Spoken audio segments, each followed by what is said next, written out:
Good evening and welcome to Meno Mondays, episode 8. And in the last episode, I answered a question that someone sent to me about the similarities and differences between pregnancy and menopause. So if that's something that interests you, go back to the last episode, episode 7, and have a listen to it. So for those of you who are new here, my name is Heather and I'm a menopause coach. And I support women to look and feel amazing, sleep better, have more energy, and live life to their fullest. But most importantly, feel like themselves again. So without much further ado, let's get right into it. I am joined by my special guest who is passionate about supporting women going through menopause. And she does this through hypnotherapy to create positive life changes. She's the founder of Signature Hypnotherapy, and I'm excited to be joined this evening by Anne Marie. Hi, Anne Marie. How are you? Hi, Heather. I'm very well. Thank you. Thank you for inviting me along today. Oh, that's fantastic. I'm so glad that you could make it. So, Anne Marie is here. She's taken time out of her busy schedule to talk to us today, to tell us a little bit more about what she does. But before we get into those questions, I want to say how super excited I am about all the work that you do. So, first of all, can you tell me a little bit about yourself and, in short, what is it that you do? Certainly. Absolutely. Okay. I'm a mother of one. I live in West Lothian with my husband and two cats. And I'm a clinical hypnotherapist. I work online and I work also within Edinburgh and West Lothian and Falkirk regions. Okay. What are your cats' names? Oh, Tia and Jess. How long have you been doing this? I've been working as a clinical hypnotherapist for almost 2 years. And what got you into this type of work? Well, for many years, I had experienced chronic pain in the form of crippling migraine, Wow. which had really interfered with my life considerably. So, as a last gasp, I suppose, having Mhm. tried a whole range of other approaches and therapies and medications, I tried hypnotherapy. And what I found was, whilst hypnotherapy didn't completely eradicate the pain, it did teach me how I could manage my responses to that pain. And in learning how to manage my responses to that pain, I was able to take back control. And the difference for me has been completely like, That's the thing about it, though, because sometimes we think the only way to get better is like total, things totally disappear from our lives. But it's how we manage it that's important because we're never going to eradicate absolutely everything. So I find that really, really interesting because people are like, I just want to go back to what I was like. I don't know whether we can really go back that far, but we can certainly manage it. So I think that's a really interesting thing about understanding how you manage your symptoms. What's the biggest misconception about hypnotherapy that you think people have? well, in one word, in one word, and probably most people would agree, chicken. They the idea because they've seen people being turned into chickens, with stage hypnosis. I think that lingers as a bit of a fear. And I suppose Yeah. if I was going to expand on that, it would be that sense of losing control. Mhm. That right, it never happens. You're always completely in control whilst engaging in hypnotherapy. Yeah, I think for me, I've never had hypnotherapy, but I think what you're saying really rings true, that it's the sense of being out of control. I feel like I need to really trust the person if I ever get to that point, because I think, what if I lose control and they like take over my mind? So I'm sure I'm not the only person out there that thinks that. So you don't really lose all control then when you're going through hypnotherapy. No, it's a remarkable thing. I really don't lose control at any stage to start with. I suppose the first thing which I would say is it's really important that somebody wants to engage. And indeed, if we took a hypothetical example where perhaps my husband booked me an appointment and I didn't want to be there, I wouldn't go into a state of hypnosis because actually it's something that I don't really want to do within me. So there's nothing that that hypnotherapist can do that will make me engage in hypnosis. But once you're actually in that state of hypnosis, you always have a level of awareness and you can take yourself out of hypnosis at any stage whatsoever. I always say that to my clients. God forbid, if I was suddenly struck down by a thunderbolt or a lightning bolt, even, you wouldn't be stuck there in that state of trance forever. You would come out yourself anyway. So it's really not so scary. Also, really pleased that you had mentioned the importance of trust. And from my perspective, I find both trust and also that sense of rapport is really crucial. Before engage with hypnotherapy with anyone, I have a 1 hour long initial consultation. And part of that, as well as discussing what's brought them to hypnotherapy and any medical concerns, etc., that is for us both to get a feel for whether or not we'd actually be a strong, good partnership together. And I only work with clients where I feel we do have that relationship, we do have that rapport, and we can journey together successfully to achieve their goals. That's really important and very encouraging to know. I mean, like a menopause coach is, well, you don't want to work with people you don't feel aligned to because you're not doing them any favors. So that's really good to know that you actually have that consultation and you can see whether you think you can work with that person or kind of leaves you a bit more like, okay, I'm in safe hands. Absolutely. And equally, there's a huge range of hypnotherapists out there with a huge range of approaches. It may well be that during that consultation, my potential client feels, do you know what? I don't think Anne Marie's the right hypnotherapist for me, right? And that's absolutely fine. I would much rather that decision was made at that stage than that we go forward together and my client maybe doesn't have the optimal experience as they could. That's brilliant. So just to take you back to the beginning. So I am a newbie. I've never done this. What does a typical session look like? And how long does it take? Right. It takes about an hour. Um, normally, but it doesn't need to be. If there are more than one session, I often suggest meeting on a weekly basis, but it doesn't be weekly. That just tends to be the general frequency. I start off with, let's pretend it's session 2, just because then I can give you more as a standard. I start off by reviewing the progress my clients made towards their goals and how they're being. We have a bit of a general chat. Then sometimes there are new tools, strategies, or techniques that I'd like my client to practice for the following week. So I then teach those and, we rehearse them together before we even go into hypnosis. And then we do the actual hypnotherapy bit. So for that, I suppose it's a 3-parter. The first bit is, it's called an induction. That's really the part where I get my client just to enter that lovely state of really deep relaxation. And at the same time that they're doing that, because obviously if they were just doing that, whilst it would be very lovely, may not be able to focus on the job in hand. They also, You had me there about relaxing. That just sounds totally nice. like, I could feel myself going, "Yes." The second part is, of course, that their level of focus is elevated at the same time. So actually, the focus narrows, and as that happens, they become more relaxed. Allows their subconscious mind to then rise to the surface, and that conscious mind, which is the questioning mind, and sometimes it can get in our way, just quietens down a little. And my clients then in that position where they're ready for me to talk to their subconscious mind. So I do that. That can be in the form of stories or not take on a different shape or form. And that's where I very gently start to plant suggestions that are just going to help them to move forward towards achieving their goal and their outcome. And then at the other end, really, I just reverse the process. It's not as rapid as the 1, 2, 3, you're back in the room that you said. What is it been lying to us then? But I suppose it could be, but it's certainly not with me. And I don't move very quickly. But basically, it has that effect. It brings my client back up to a state of full normal weight, and then that's us really. So for every session, is the goal different or is it the same for every session? Well, I guess that the overarching goal is always to be progressing towards my client's goal, whatever that is. And my sessions tend to consolidate one upon the other. So we're always moving. I don't work with hypnotherapy packages. I just create bespoke treatment package or treatment plan for every client. So as such, the focus of every session will be very much guided by not only what we did the previous week, but also the information that my client brings to that session when they come to me. I know you spoke about people being afraid of being turned into cats earlier on, but what are some of the more common fears people have about hypnosis?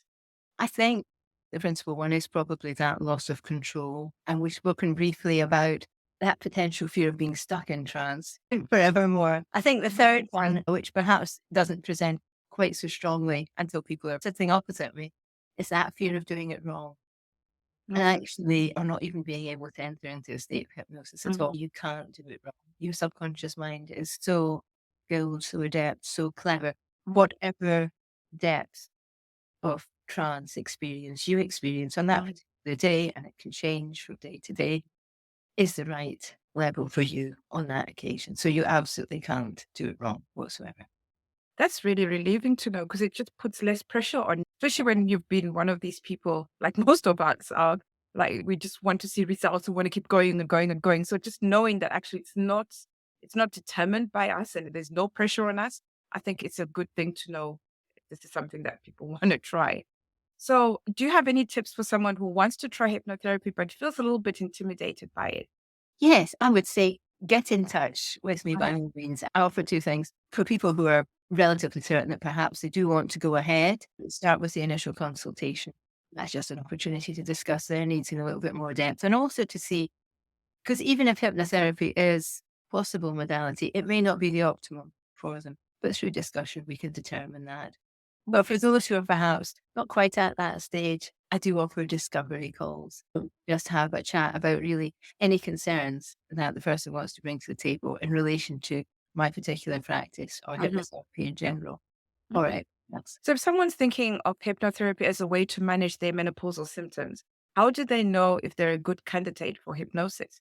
well, the strange thing, in fact, very wonderful thing about hypnosis is we're all very good at it. We all enter in and out of a state of trance about 30 times every day. We're just not aware that we're doing it. Really? Yeah, it's actually a wholly natural ability. I'll give you a couple of examples. If you drive to the supermarket, when you get there and park the car, you think, oh, don't actually remember going through the traffic lights. We're actually in a state of trance. Or when you Us menopause women, we know brainy folks, we're actually in a state of trance because we get to where we're going. We just don't remember why we started going in that direction. maybe it's a protracted state of trance for several years. Well, we're definitely good candidates for hypnosis. I think so. Absolutely. Oh, that's encouraging to know as well. Because I think we all have this fear that hypnosis is something that you're just, like I say, back again to having absolutely no control, but knowing that we do that anyway without even realizing it is encouraging to know. Well, people like me who've never had any experience with hypnosis at all. Totally. Some people align it to that state of flow. For example, I always give this example. If you're playing with a young child out in the garden, I don't know, blowing bubbles, catching bubbles, Mhm, and you're completely lost in that moment. And it mhm. seems though there's nothing else going on in the world but that child's hand. And again, you during that period, you're actually in a trance state. Some people align it to being in a state of flow, that Mhm. beautiful state of focus, experience, and concentration when you just know that you're in the right place and everything's aligned. Oh, that sounds bliss when you're going through menopause, especially when you've got a little bit of anxiety, just knowing that you can actually be in this space. And we do that. We don't even realize. Maybe we just don't have a name for it. But in our day to day, we all experience that at some point. So that's really encouraging to know. So you probably answered this. I'm just going to ask it anyway. How do you go about supporting your clients? So if I'm a menopausal client and I want to come to you, how many sessions do I need? What do I need to do? Right. So initially, we would start with an initial consultation that takes up to about an hour. It allows us to consider everything that you want to bring to the table. So all your menopausal conditions that you wish to share and what the particular focus is. Many focuses if there's more than one for hypnotherapy. We can also use that opportunity then to actually consider, firstly, if hypnotherapy would be the correct modality for you, and then how many sessions you would need. Because I work on a needs-based basis and I'm very focused on the individual and don't work programs, the number of sessions you would need would very much depend as to what you're actually bringing to the table. With a general guideline, if it was anxiety, for example, the NICE guidelines suggest a block of 4 to 6 sessions. Uh-huh. So for something like that, if someone was coming to me with anxiety, I would suggest we would do the 4 to 6 sessions. We actually review as we go along anyway. No one's ever held or tied into completing the block or completing Uh-huh. it. And we know as we're going along, usually what happens is between my clients and myself, we just reach that stage where we think, yes, actually, that's it. In terms of support, I suppose my support is twofold. Firstly, I'm supporting my client through hypnotherapy, through the state of trance, accessing the subconscious mind to achieve the goals. But equally, from the first session, really, I have quite a focus on the last session. I have quite a focus on you leaving me. So, new to that, I'm working to build up your skills and strengths, your tools and your strategies so that when you say goodbye, you're moving forward with everything you need to continue on that journey. Actually, what you just said reminded me about the number of sessions are done for the person's need. And I like that approach. And the reason why I say that, just to give you an example, is I had grief counseling some time back. I know it's not the same thing, but just being told that actually there's only 6 sessions. And I went in with the attitude, well, how do you know I'm going to be okay in 6 sessions? Do you know what I mean? It kind of put me under pressure, but knowing that actually there's no deadline to that, I have to be managing my symptoms by this point, really gives less pressure on me as well. So I think it will probably make the sessions even easier because we're going with the flow. And when we both decide that it's a point where we can say goodbye, I'm not so pressured that, oh, it's next week that we've got to say goodbye. Does that make sense? Yes, absolutely. That's right. And equally, if a client wants to have a break, because sometimes, as you know, other things come up in life, Mm. totally fine. So that doesn't affect, what you're going through if you take a break in between and then come back later. No, absolutely not. No, and really wants to be to see me. The door is always more than open. Between sessions, I'm available to all the usual ways, email, call, text messages, and consultation at any time to provide advice. I provide complimentary recording, just begin our work. And depending as to what you're coming to me for, I mean, subsequent recordings just to support you. Okay. Are there any side effects or drawbacks to hypnotherapy? Because I've heard someone saying, oh, I'll get amnesia and stuff like that. No, I would say that there are no side effects per se or drawbacks, unless you would consider enhanced relaxation as a drawback. No, you're not. No. I suppose the only other thing which is worth saying at this stage is there are some conditions and some specific populations for whom hypnotherapy is not appropriate. Okay. Would that affect someone who has ADHD, for example? And the only reason I'm asking is that I saw an article the other day where they were saying a lot of women previously they've been able to kind of like adjust, but because of the way our hormones fluctuates, a lot of women in their 50s are being diagnosed with ADHD. So if you've got something like that, I'm just wondering, would I be an okay candidate for hypnosis or not? For ADHD specifically, ADHD, yes, can sit quite comfortably alongside hypnosis. So that isn't a problem at all. But there are just some conditions, for example, schizophrenia, bipolar disorder, epilepsy, etc., where it's not appropriate. And actually, I should say too, because I wouldn't want anyone to feel I was wasting their time. To the initial consultation, I send out my copious intake form. And that's been completed and sent back. That includes all the medical questions. Actually, I would know prior to the initial consultation if somebody, is red flagged in terms of hypnosis not being an appropriate modality. So I could tell them at that stage. So it's not as if they need to sit through for an hour and then I would say, yeah. Well, that's good to know then, because at least you know right at the start that whether you are or not, and if you are, then you can look for other ways to be able to manage your symptoms in another way. So, what do you enjoy most about what you do? What I enjoy most about it, the fact that I'm enabling people to realize that they have their own resources within them to achieve their goals. And I love that. I think it's just a wonderful thing. I always think, hypnosis, hypnotherapy, it's not something that's done to you. I hold over the door that allows you to access your own resources within your subconscious mind. And of course, once you've accessed them, you've got them. And you've got them long after we wave goodbye. That's what I like best. That's so empowering for us to know that it's all within us. To know that you've got it in your own control. You can take control of how you feel. Indeed, indeed. It absolutely is. And just getting back to what you'd said earlier, we can't always control our environment or the world we live in. We don't live in a perfect world, but we do always have that ability to control our response. Yeah, yeah. I think so. We regain control. Oh, well, thank you so much. I've learned so much from you today, and I'm sure others listening have also learned something. So, before we leave, if someone wanted to have sessions with you, what's the best way for them to get started? Thank you. Well, initially, they just contacted me to arrange either that discovery call or that initial consultation. They contacted by email. My email address is info at signaturehypnotherapy.co.uk, or you can find me on Facebook. Direct message me that way, or alternatively, you could text or call me. You did say that you can do hypnotherapy online as well, isn't it? Face to face, or does it have to be, is it a hybrid thing? I can do any mixture that would accommodate my clients. So yeah, I have some clients who only work online, allows me to serve clients throughout the UK.